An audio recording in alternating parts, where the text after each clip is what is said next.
j'aimerais aujourd'hui parler du réinvestissement par Jules Roman, réinvestissement d'ailleurs peu savant et très libre, de la figure du poète nomade. Donc j'aurais besoin doublement de votre indulgence, d'abord parce que je vais faire une communication de 20e et que je vais risquer à parler d'un troubadour auvergnat du XIIIe siècle, François Chapteuil. Je suis 20e, pas du tout médiéviste, donc j'aurais besoin de votre indulgence déjà pour cette première raison, et pour une deuxième raison, parce que je ne vais absolument pas parler des bardes d'Orient. Donc, je vais me concentrer principalement sur un conte de Jules Romain intitulé Bertrand de Ganges, écrit à Mexico, donc quand Romain était en exil, en juin et juillet 1943, et paru en 1944 aux éditions de la Maison Française à New York. Alors, ce conte de Jules Romain, Bertrand de Ganges, est particulièrement peu connu. C'est l'une des œuvres les moins lues de Jules Romain. Et pourtant, parmi ses propres textes, c'est l'un de ceux que Romain chérissait le plus. Il faut savoir que dans les années 40, Romain a écrit quelques contes, plus exactement, qui ont en commun de se situer dans un passé médiéval plus ou moins lointain. Donc, il y a un premier conte intitulé Nomentanus qui est publié en 1943 à New York, dont l'action se situe pendant l'invasion des Ostrogoths, donc à la toute fin du 5e siècle. Il y a ensuite ce deuxième conte, Bertrand de Ganges, et pour finir, un troisième conte publié un peu plus tard, en 1949, conte intitulé Le Moulin et l'Hospice, dont l'action se situe pendant les guerres de religion, donc, en gros entre 1562 et 1548. Donc, l'action de Bertrand de Ganges, maintenant, se situe au temps de la croisade des Albigeois contre les Cathares. Donc, la croisade qui durait de 1208 à 1229, donc au début du XIIIe siècle. Il faut savoir que les Cathares étaient sympathiques à Jules Romain. Alors, pourquoi? Ils étaient sympathiques à Jules Romain du fait du manichéisme que Jules Romain leur prêtait, un peu abusivement. Pourquoi était-il sympathique du fait de leur manichéisme, Jules Romain? Parce que Jules Romain estimait que le manichéisme était finalement un bon modèle d'explication ou de description de l'univers, eu égard au spectacle déplorable que donnait l'univers à l'époque où il écrivait ses contes, c'est-à-dire en pleine Seconde Guerre mondiale. Alors, qui est Bertrand de Ganges? C'est un poète languedocien fictif, mais aussi un chef de bande. Absolument pas un bandit, mais un chef de bande. Pourquoi? Parce qu'il vit en des temps médiévaux troublés, en des temps de déliquescence du corps social, en somme en des temps où ceux qui formaient le corps unanime, pour reprendre un mot cher à Romain, le corps unanime d'un pays, se dispersent en bandes autonomes. Et Bertrand de Ganges et ses hommes sont poursuivis par les hommes de Simon IV de Montfort, vicomte d'Albi, l'un des principaux ennemis des Cathares. C'est pourquoi ils errent dans les forêts d'Auvergne du côté du Puy. Ils vivent en nomades, mais en nomades qui sont nomades non pas par vocation, mais par nécessité, et donc en nomades qui souhaitent se sédentariser. Ils parviennent au château de l'Île d'Arès, où le comte Jean Aurel de l'Île d'Arès, apparemment, d'après ce que j'ai pu trouver, apparemment purement fictif, leur réserve un accueil chaleureux qui les surprend, mais qui s'explique par l'admiration poétique du comte pour le vicomte Bertrand de Ganges. Toutefois, ils ne peuvent pas rester au château de l'Île d'Arès, et donc s'en vont chercher refuge chez un autre troubadour, Ponce de Châteuil. Ce qui est intéressant, c'est que au sein de cette fiction, Ponce de Châteuil n'est pas un personnage de fiction, ce n'est pas un personnage fictif. C'est un seigneur et troubadour qui vécut dans le pays natal de Jules Romain, au XIIIe siècle. Il faut savoir que Jules Romain a grandi à Paris, à Montmartre plus précisément, mais qu'il est né à Saint-Julien-Châteuil. Il est très probable que Jules Romain ne connaissait pas dans le détail la vie de Ponce. En revanche, il connaissait son œuvre, ou du moins une partie de son œuvre. Ce qui est intéressant, c'est que son œuvre, il ne l'a pas découverte en France, il l'a découverte justement à Mexico, quand il était en exil pendant la Deuxième Guerre mondiale. Il l'a découverte dans la bibliothèque de l'Alliance française à Mexico. Je tiens aussi à préciser, à avouer mes dettes. La plupart des informations que j'ai pu trouver sur Ponce de Châteuil, je les ai trouvées dans un article de Henri Dubois, paru dans le 46e numéro du Bulletin des Amis de Jules Romain, en 1986. quelques mots quand même sur Ponce de Châteuil, hein, les choses les plus importantes. Il est né aux alentours de 1160, mort vraisemblablement au début des années 1220. Il a joué un rôle prépondérant dans l'histoire régionale de son époque.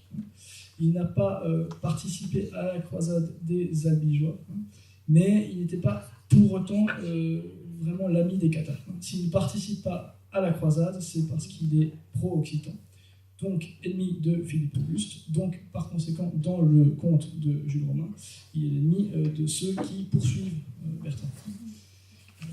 De l'œuvre poétique de Ponce de Châteuil, il reste une vingtaine de chants d'amour et 3 chants de croisade. Alors, les chants d'amour datent pour certains de la fin des dernières années du XIIe siècle, et pour les autres des premières années du XIIIe siècle, de 1200 à 1220. Donc, les chants d'amour des dernières années du XIIe siècle sont dédiés à Zalaïs, fille de Bernard VII d'Anduze et épouse d'Odillon de Mercœur. Puis, entre 1200 et 1220, Ponce dédie des poèmes à Audiars, qui est vraisemblablement la femme du co-seigneur de Marseille, Roncelin, et à Béatrice, qui pourrait être l'épouse du duc de Bourgogne, Hugues III. Au sujet donc, des 3 chants de croisade, rapidement, datés probablement de 1213, ces 3 chants assurent à Ponce de Châteuil une notoriété certaine dans les cours où il les présente, à savoir entre autres Valence, Montpellier et Toulouse. Ponce de Châteuil lui-même participe à la 5e croisade, qui a pour objet donc, la conquête d'une partie du sultanat ayyoubide d'Égypte dans l'idée d'échanger des territoires contre certains territoires du royaume de Jérusalem, croisade qui, soit en passant, s'est soldée par un échec. Et selon la tradition, Ponce serait mort pendant la croisade en Terre Sainte. Jules Romain cite très peu l'œuvre de Ponce. Il reprend, en les déformant, 2 vers uniquement, du beau plan, de la belle plainte, où Ponce pleure la mort d'Azalaïs.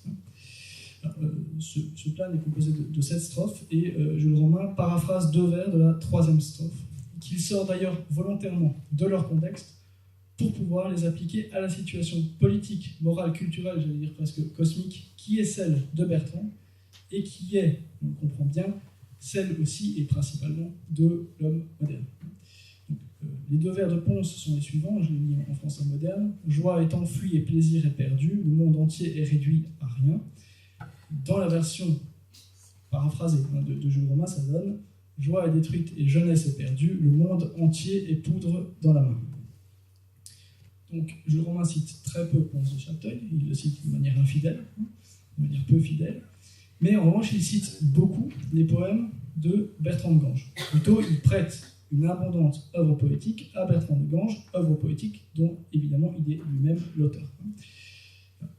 Un des poèmes de Bertrand de Gange reprend un thème cher à Romain, celui du couple amoureux qui tourne le dos à l'univers absurde, au cosmos vertigineux. Je cite « Dans les longs soirs que traversaient les astres, ton seul amour me servait de témoin. » C'est un thème qu'on trouve déjà dans Les Âmes de bonne volonté, l'œuvre maîtresse de Jules Romain, qui est le roman le plus long de la littérature française, puisqu'il fait à peu près 7000 pages. Un autre poème de Bertrand de Gange aborde un thème similaire, mais selon une perspective, disons, plus pessimiste, puisque Bertrand s'interroge « Pourquoi Dieu vous pose-t-il si belle sur le bord de l'abîme obscur ?» Et Romain commente ensuite les 2 vers, je cite « L'idée de ce poème était que pour un homme précipité dans le malheur, voué à une chute de plus en plus profonde, il y avait de la part du destin une cruauté de plus à laisser apparaître sur la margelle même du gouffre un être ravissant. » Puis, un peu avant de se quitter, Luc d'Arès et Bertrand de Gange organisent un jeu parti, un dialogue en poésie autour de la sinistre alternative suivante. Vaudrait-il mieux pour nous être déjà morts ou n'être pas encore nés ? Le jeu parti sera bien vite interrompu, mais Bertrand de Gange a le temps de composer les 5 vers qui suivent. Je cite « Sombre petit au ventre de la louve, jours à venir, mâchoire qui mordrait, n'attendez pas que mon chant vous approuve, je cherche un rang parmi les enterrés, mort est le nom du chemin que je trouve. » Donc, Bertrand de Gange reprend un certain nombre de thèmes chers à Jules Romain et qui reviennent dans toute son œuvre, en tout cas dans tous les livres, tous les textes qu'il a écrits à partir, en gros, de l'entre-deux-guerres. Et encore plus, c'est des thèmes qui reviennent encore plus après la Seconde Guerre mondiale. Voilà.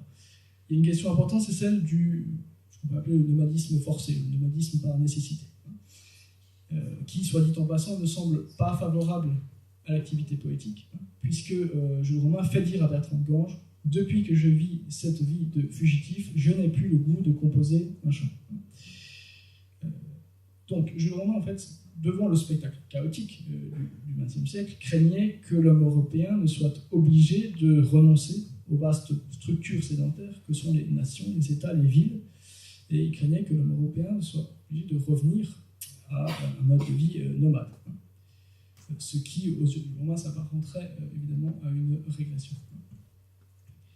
Alors, il faut dire, malgré tout, que le nomadisme, malgré les paroles amères de Bertrand de Gange, n'est pas tout à fait sans charme aux yeux de Jules Romain, comme en témoigne une rêverie dans Les Hommes de bonne volonté d'un personnage important qui s'appelle Gerfagnon, qui se retrouve dans les tranchées de Verdun et qui imagine ce que serait la vie si les soldats, au lieu de rentrer finalement dans leur foyer après la guerre, se trouvaient forcés de former des bandes nomades. Donc je cite un peu longuement un passage du 15e tome des Hommes de bonne volonté, donc intitulé Prélude à Verdun.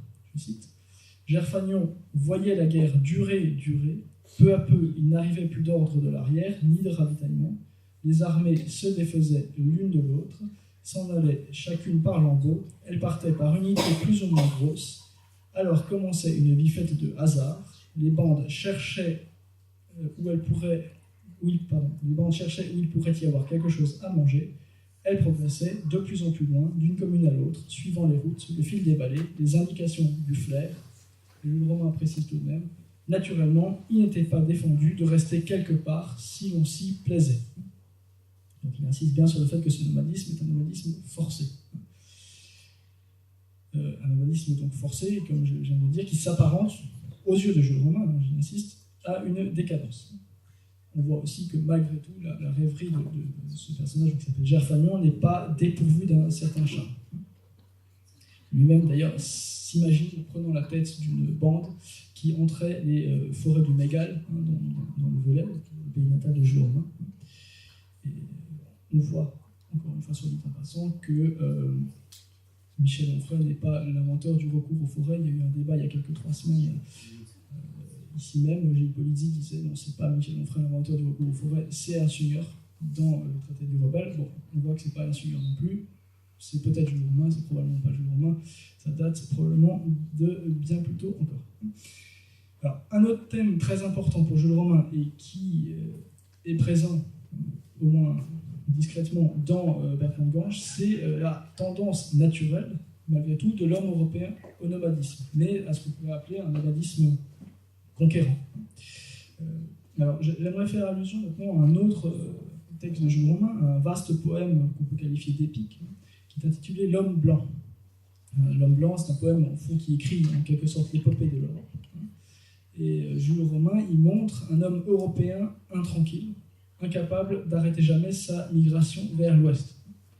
Une fois arrivé à l'extrémité occidentale du continent européen, l'homme d'Europe se retrouve confronté à l'océan, mais, je cite le poème, le monde ne finit pas avec ce royaume métal, est-ce que tu n'entends pas la rumeur occidentale? Donc l'homme d'Europe va franchir la barrière océanique, poussé par l'appel non pas exactement du large, mais des terres sauvages. Je cite encore: qui ne voulait pour témoin que le sol vierge et le vent, le peuple en marche vers l'ouest faisait sa pointe en avant. Donc c'est une véritable vision qui guide l'homme d'Europe. Cette ruée vers l'ouest est bien une ruée vers l'or, mais vers un or purement moral, du moins évidemment d'après Jules Romain. L'homme européen se refait régulièrement nomade pour aller toujours plus loin, je cite. Ceux qui marchaient rudement vers un ouest enfin nouveau, qui voyaient luire un couchant tout plein de choses dorées, ceux qui ressemblaient soudain aux tribus en marche et nus, la horde des hommes blancs vers les terres inconnues. Très vite, évidemment, l'Amérique ne suffit plus. L'homme d'Europe, l'homme venu d'Europe, conquiert si vite que, très vite, la terre américaine perd sa virginité. Je cite. ton Occident tout neuf a, comme il est devenu, quelque chose d'ancien, glissant à l'est de ton désir. D'où une certaine angoisse de l'homme européen, devenu homme américain, et qui se rend compte en quelque sorte qu'il est arrivé, si c'est un sens évidemment, qu'il est arrivé à la limite de l'Ouest. Alors, pour finir, je voudrais m'arrêter sur quelques figures de poètes, parce que l'œuvre de Romain est émaillée de figures de poètes qui, en quelques vers souvent désabusés, parfois amers, mais jamais cyniques ou désespérés, de poètes qui disent la misère du monde, mais aussi sa fragile beauté. C'est ce que font Bertrand de Ganges et Ponce de Châtelet. C'est ce que fait Arbaz aussi, le poète attitré du roi oriental Harald, dans le drame intitulé Barbazon. Arbaz n'est pas un achique, parce que les Romains ne connaissaient probablement pas les achiques. Disons que c'est un poète d'Orient, d'un Orient pour le moins fantaisiste. Jules Romain l'avoue et l'assume, dans une courte préface où il écrit « L'auteur a placé l'action dans un passé un peu fantaisiste, non que la réalité historique, même l'actuelle, eût été incapable de lui fournir des modèles, mais n'ayant affaire qu'à une situation et à des personnages inventés, l'auteur se sentait plus libre. » Et la première didascalie précise que l'action se passe il y a quelques siècles, on va qu'on reste dans les vagues, il y a quelques siècles dans un royaume de l'Asie occidentale. On ne saura pas plus. Donc, qui est Arbaz? C'est donc le poète du roi Harald. Il s'en enorgueillit d'ailleurs, puisqu'il dit, dès les premières répliques, il affirme « Je suis poète de roi et non poète de cour ». Il dit ça en réponse à son maître. Et il veut signaler par là que son rôle n'est pas d'être aimable, mais de dire, en quelques mots vigoureux, la vérité. Son rôle, en gros, est celui d'un commentateur et d'un conseiller, sinon extra-lucide, du moins exceptionnellement clairvoyant. Romain fait réciter plutôt à Arbaz plusieurs poèmes. Le poète, il faut le dire, est parfois récalcitrant. À un moment donné, le roi lui demande « Tiens, Arbaz, tu devrais m'improviser un poème. Il n'y a qu'un poème de toi qui me détende les nerfs quand je les ai en pelote. » À quoi le poète répond « Moi, les grandes émotions politiques et policières ne m'inspirent pas. » Alors évidemment, Romain veut mettre l'accent sur la répugnance du poète, mais plutôt de la poésie, sur la répugnance du poète à l'égard de la sordide mesquinerie morale des intrigues de cour. La poésie apparaît dans la pièce, au fond, comme un chemin vers le désengagement. En effet, Arbaz conseille au roi d'abandonner le trône au profit d'un sosie, ce que le roi finit par accepter de faire. Et à la toute fin de la pièce, le roi interpelle son poète en ces termes : « Toi, Arbaz, avant que nous nous quittions, improvise un poème qui mette du baume sur la résolution que je viens de prendre, oui, qui m'enlève jusqu'à la légère cuisson d'un regret. » Et Arbaz improvise le poème suivant, je cite : « S'en va de moi la grandeur qui s'étonne, quelque poussière en parlera longtemps, mais un ruisseau me rafraîchit les tempes à l'endroit même où pesait la couronne. » Alors, un petit mot peut-être sur justement l'usage du terme improvisé.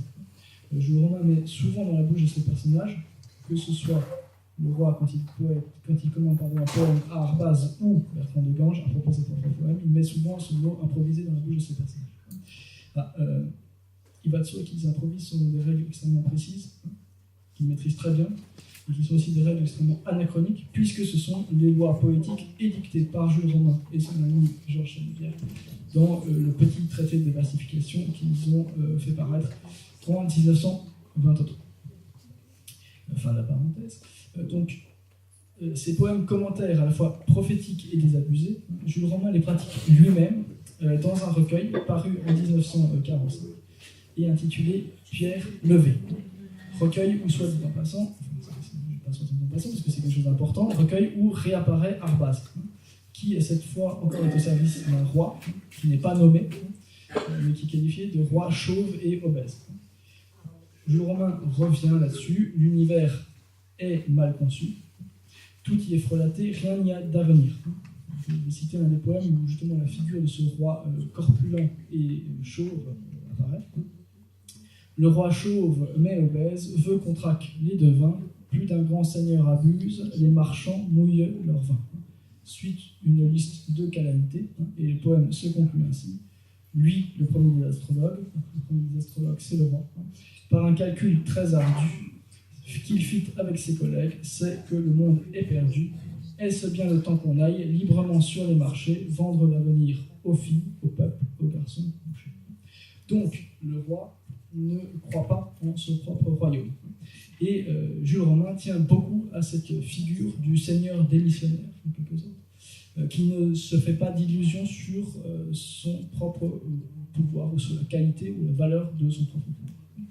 C'est au fond l'image que Jules Romain se fait de Dieu, un être puissant mais dépassé par le domaine qu'il doit maîtriser. Et justement, le poète joue auprès du Seigneur désabusé un rôle de modeste consolateur. C'est ce qui appelle d'un autre poème de Pierre Levé, je cite. Le roi corpulent mais chauve, dans le grand salon argent, reçoit quantité de gens. Que fait Arbaz le poète, dit-il au grand chancelier. Hier soir, nos gens de police, sur un banc de la grande place, l'ont trouvé saoul et ronflant. Le roi proteste ensuite qu'il ne peut fêter le Nouvel An, parce qu'il s'agit de la fête de Nouvel An, sans Arbaz, et même qu'il ne veut fêter qu'avec son poète, c'est la seule. Mais que lui conseille son poète? Quelle consolation trouve-t-il auprès de son poète?